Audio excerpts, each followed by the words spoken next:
On the way to Parq now. Looks like the 2-5 game got going. We're on the list for that. 1-3 seems open enough, so we'll probably hop in the 1-3 till our seat comes available at 2-5. Then obviously we all heard the sad news yesterday. The godfather of poker, Doyle Brunson, passed away. Absolute legend of the game. I remember I used to watch Poker After Dark as a kid, even before I played. 8, 9, 10. Be like him, Tom Dwan, Dean X. It's crazy. That man's probably had more time on the felt than any other human. We will, in honour of the godfather. We get spicy, we get loose with the 10 deuce today. I remember when I was 21, went to my first World Series of Poker down to play the Millie Maker, and Doyle was playing at the time his last WSOP event. He was actually on the final table. There was a big crowd and stuff, so that was pretty cool to see. So RIP to the legend. Anyways, I'll see you now on the felt.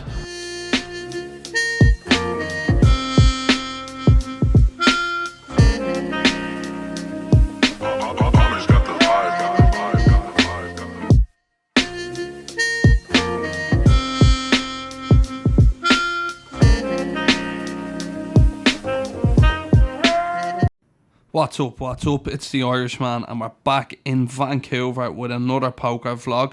Today we're at Parq Casino. We got to the casino in the afternoon. The games are running later now because the weather's starting to get really nice here. The 2-5 was full, but we were on the list. It took a while to get into the game, so first couple of hands are from the 1-3 game. We bought into the 1-3 game for the max $400, and then shortly you'll see we got into the 2-5 game for $1,000. So let's kick off the first hand here at the 1-3 table. There's a $6 straddle on the button, folds to under the gun, and he raises to $25. We look down at a very powerful hand, Ace King here. We're definitely going to be re-raising this one. We only have 66 blinds because of the straddle, so we're going to raise it here, and if we get 4-bet, just get it in. We make it $75 to go. Folds all the way back around to the original raiser, and he decides he wants to play for the stack. We oblige and stick in our stack as well, so we're off to the races here. We could have the best hand, or sometimes we're going to be flipping against pairs. We do be hands like Ace Queen, so we're going to run it and hopefully we can hit an Ace or a King and get the double up in our very first hand. Flop comes down Queen Jack high, so looks like we're going to need a help here. We want to see an Ace or a King. Turn is a blank, but the river is the miracle 10 to give us the nut straight. We turn over our hand and he turns over the same hand, Ace King, for a chop. I suppose it's better than losing your stack, but we thought when that river came out we for sure were getting the double up to $800, but we move on to the next one. A couple of hands later, we look down at the same hand again, Ace King. We're going to raise this one up. We make it $15 to go before the cutoff makes the call and the small blind makes the call. So heading 3 ways to the flop, and it comes down Queen 9-7 all hearts. So pretty good flop for us there without making a hand. We have the nut flush draw and we have 2 overcards. I think we can go 2 ways with this one. We're out of position here, so I decide on a check, but a bet is fine. I think checking, we sometimes get some bets out of the cutoff, maybe the small blind calls, and we can go for a check raise, but I think both options are definitely fine with this hand. We check and it ends up checking through. Turn now comes the 10 of spades, so we pick up a gut shot now to go with our overcards and our flush draw. Now I'm going to start bluffing with this hand, well, semi-bluffing, because we have a ton of equity against so many hands. We fire out 2/3 and make it $30. The cutoff makes the call and the small blind gets out of the way, leaving us heads up. River comes the 5 of clubs, a complete blank. We get to the river now, we've just ace high, but we do have a pretty nice candidate to bluff. We blocked enough flush, we do block the King Jack straight, and I think we can credibly rep some flushes when we play like this. It makes sense that sometimes we would check enough flush on this board versus 3 players trapping, and I think the cutoff player shouldn't have too many monster hands. I think a lot of his flushes will probably bet the flop themselves. If he had a straight, I think we would hear about it already. So I think he can have a lot of weak Queen X. Maybe he turned a pair with a 10, and I think with a large bet we should be able to get these hands to fold. So we're going to go with an overbet here. With the blocker, I think we want to go massive here. We're either going to be betting a flush or a bluff, and this makes the most sense as a hand to bluff considering we block the nuts. We fire out a bet of $175. He ends up tanking before making the call and turns over Queen 10 for 2 pair. So unfortunately he turned 2 pair. I think if he didn't, we probably get this bluff through. Don't think he's ever going to fold 2 pair there. I think it's probably too high up in his range, especially if he thinks that I'm capable of bluffing. So unfortunately we ran into the Queen 10 there. I think if he had a hand like Queen Jack or Queen King, we probably get the bluff through. The $6 straddle is on, and we look down at Queen 10 of spades under the gun 1. We raise it on up to $20, and it folds all the way back around to the straddler who makes the call. Flop comes down ace 10 4 with 2 hearts. We can check or bet. I think a lot of our range is going to be betting on this board. We have a lot more strong hands than the big blind. So I fire out a C bet of $15. He makes the call before we see another 10 come on the turn. We make trips. Lovely. He checks it on over to us again, and we're going to continue betting, and I think he would expect us to check back a lot of 10s here, so I don't think he'll put us on too many 10x. We fire out a bet of $50, and he makes the call again. Going to the river now when it comes to Jack of Hearts. Not the best card in the deck. It completes the front door flush. Queen Jack does now get there. He checks it on over to us again, and I think we still want to keep going for value. If we are behind to a hand like a flush or a straight, we're likely to get raised, so I think bet folding probably seems like the best option. We don't want to go too big here. I think we're just trying to get called by an ace, so if we bomb it, bet like pot or an overbet, we're likely just to see folds from an ace. He's losing to 10x, he's losing to straights, he's losing to flushes, so I settle on a bet size of $80. He thinks for a while, eventually flicks in the call. We turn over our hand, and it's the winner. Under the gun raises to 15, and we look down at pocket jacks next seat over. We're still stacking our chips from the hand previous. We put out a 3-bet to $50 before the player to our direct lefts 4 bets to $275. An absolutely massive 4-bet. You usually wouldn't see 4 bets that size, and it's 6x nearly. And I think when it folds back to us, I think we just have a snap fold here, especially at 1-3. This guy's just never bluffing. At best, we're against ace king. We're more than likely just going to be dominated. So I think at 1-3, this just shows these spots where, like, even with queens here, like, we probably have to get queens in, but we're not loving it. But I think when he makes a 275, he's just going to have us beat. So we show him, and he flashes us aces. So just shows how at the low stakes you can definitely just make massive goals. I think under the gun versus under the gun 1, and then next week over 4-bet anyways, jacks is probably a fold. I don't see many players bluff that spot, and certainly not at 1-3.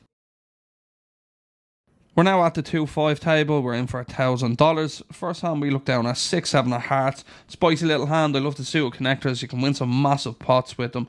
Low jack makes it 25, and I 3-bet to $75 next seat over. He makes the call, and we go heads up to a flop of 8-3 deuce with 2 clubs.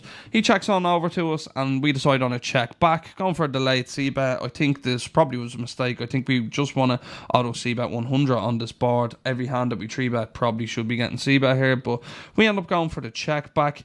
Turn comes the 6 of spades, bringing in a second flush draw and turning us second pair. He fires out a meaty bet of 165. Now, I think he's going to have a lot of draws. There's 2 flush draws out there. He can have a bunch of straight draws. I don't think he'll have too many made hands unless he has a set, but I think a 6 is going to be good here, like enough of the time to make the call. I think, yeah, sometimes he might be betting a hand like 9s or 10s also, but I think given the size he chose, he can definitely have a bunch of draws here, which we're currently ahead of. Yes, they have a bunch of equity against us, but I think we need to call and see a river and then decide depending on what the river is. So we flick in the call, and the river comes. The king of clubs completes the front door flush. Not a great card. There's a bunch of hands now we lose to. We lose to king x of spades, and he flop flush draws that he had, so he checks it on over to us. We're just going to check this back, take our showdown, and hope that we have the winner. Maybe he has ace high spades that didn't bluff, but I think that would have been a perfect river to bluff on. So when we check it back, he turns over ace king. We're pretty annoyed. We got rivered there. I think he would have bluffed on a blank, and I think we probably would have found the call if all the draws missed. So unfortunately, he gets the king on the river. The $10 straddle is on, and the low jack raises to 30. The high jack makes the call, and I look down at ace 8 of clubs in the cutoff. I think we can call our 3-bet. I end up calling, but I think I prefer a 3-bet. This is a pretty nice squeeze spot, so a bit annoyed that we missed the squeeze there. The button makes the call, and the blinds get out of the way. So we're heading 4 ways to a flop here. It comes jack 7-2 with 2 clubs, so we flopped enough flush draw, pretty decent here. The original raiser checks, and the hijack fires out a bet of $80. We're going nowhere with enough flush draw. We make the call, and the other 2 players get out of the way. Turn now comes an offsuit 9. He checks on over to us, and we have a decision here on do we want to bluff or do we want to check back.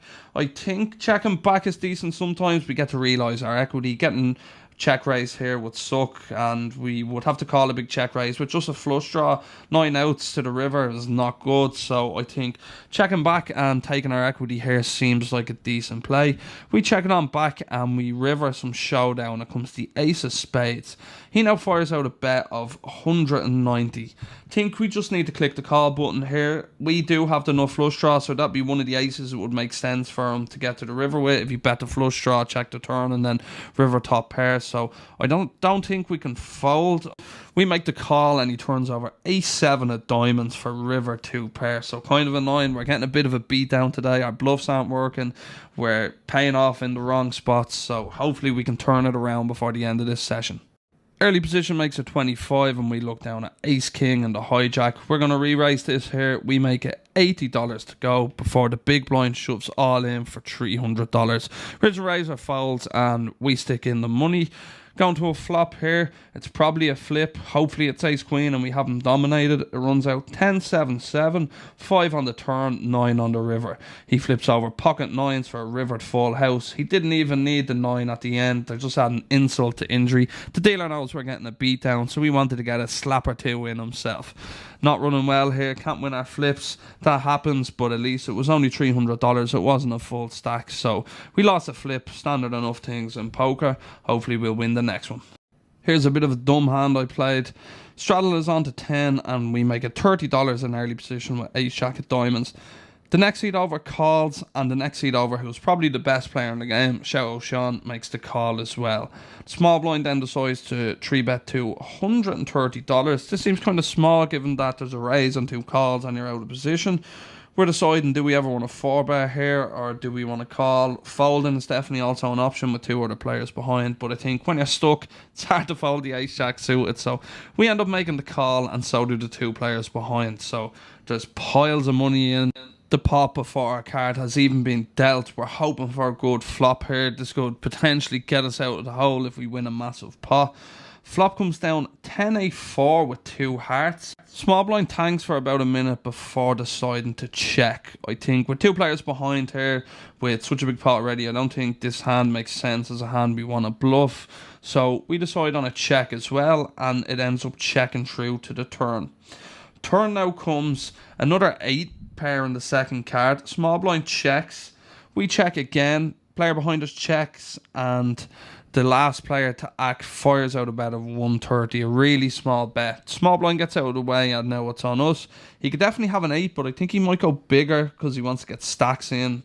So I end up making what I think is a bad call. I think it should just fold, but in game I was like, it's 130 to win 650. I'm getting a sick price. Ace high is good against some draws at the moment. An ace or jack is probably good for me. I think an 8 goes to a bit of a bigger size. So, and I know this player is capable of firing small with bluffs. Like, this is just a dream spot if you have any 2 cards to just fire 130. If it folds, you pick up a pot of 520. So I think he's going to be betting a lot of stuff here on the turn. If he gets everyone to fold, you just have the cheapest bluff ever to win a massive pot. I end up making the call and the player to my left gets out of the way. River now comes an offsuit deuce. I check, and if he bets the river, we're going to have a tough spot here because if we're calling the turn thinking ace high is sometimes good, I think if all the draws break out, we probably have to call. But then again, we could end up just getting milked by a hand like pocket 7s, pocket 9s, because this player in question is a very, very good player. He knows I'm super capped as how I've played the hand. I just look like I have a lot of draws that miss, so my hand looks exactly like what it is. We check it on over to him and he checks back. Once he checks back, we know we've lost the pot because he's never checking back a hand worse than ace high. He's just going to bluff the river. He turns over pocket 6s. It's the winner and we lose a decent amount on that hand, playing pretty bad. I don't like how we played that hand at all. I think maybe a 4-bet pre with the dead money in between makes sense. We can just 4-bet fold. Ace jack suited makes a pretty nice 4-bet. So definitely a misstep that hand. Don't like how I played it. Feel free to roast how I played that hand in the comments. Let me know how you would have played it. I thought it was kind of an interesting hand. Would you have 4-bet pre? Would you have called? Would you have folded? Would you have check folded turn? Lots of stuff could have happened. We definitely probably played it the worst way we possibly could, but that's poker. When you're out there in the streets, you're just trying to make the best decision in each hand, and it's easy when you look back after to be like, should have done this, should have done that, where in game you're just trying to think of the right decision in the moment. We look down at Ace King and raise to $20. We get 2 calls in the field before the big blind re-raises to $90. This is usually the sign of a strong hand. The big blind generally doesn't 3-bet with too many bluffs, especially in live games. They're going to call with all their suited hands. They're not going to bluff enough with them. But we have Ace King here and he only has about $500 in his stack. We're going to 4-bet here. We 4-bet it up to $250. He sticks the rest of it in and we call. Yet again, we're all in here with Ace King. Hopefully we can win. Hopefully we haven't dominated, but it's probably a flip. Hoping for an ace or a king on the flop, but we don't get one. Maybe we can hit it on the turn. Turn comes, we don't hit one. We've one last chance to hit the ace or the king on the river. Hopefully it's coming, but the dealer drills out the 4 of hearts. We just have ace high. We've probably lost another flip. We turn over our hand and he turns over the same hand for a chop. So yet again today we get it all in, ace king versus ace king. This time we're happy though because we thought we were about to lose that pot, so we'll definitely take a chop there on the river. But ace king certainly hasn't been a hand today. We've had 2 chops and 2 losses, so maybe we should just fold it pre next time. And for the final handed session today, we look down at Queen Jack off under the gun and make it $20. Under the gun 1 makes the call and the small blind makes the call. We're going 3 ways to a flop here and it comes down Jack 5-3 with 2 diamonds. So we flop top pair, okay kicker. Get checked to us, we're going to fire out a C-bet. We make it $30. Under the gun 1 calls and the small blind calls. So no one wants to fold just yet. Turn comes in offsuit 9, gets checked to us again, and now I don't think we're going to get 3 streets of value from a hand worse than Queen Jack, so we're going to check here for some pot control. We check and under the gun 1 checks. River comes in offsuit deuce, a complete blank. Small blind bets $135. Don't think we're going anywhere with this hand. Yes, sometimes he'll have some better Jack X, but he can definitely have some missed flush draws, so I think we're just going to click the call button. We make the call and under the gun 1 gets out of the way. Small blind turns over Jack 9 off for turn 2 pair, so definitely not our day today. Unfortunate there, he turned the 2 pair and just gets paid on the river. Definitely a rough session. I think we're going to wrap it up here. We've been playing for a while, it's late. The game's starting to go bad, so we're probably not going to get it back here if we stay. It's not worth staying, so I'll see you now on the outro. Right, so that wraps up today's session. Didn't go our way. Lost a couple of flips, couple of chops, some bad turns on rivers. We were in the game for $1,500, out for $635, for a loss of $865. Pretty frustrating. I think we probably butchered the ace jack hand. Every day is a learning day. We're just out here trying to improve.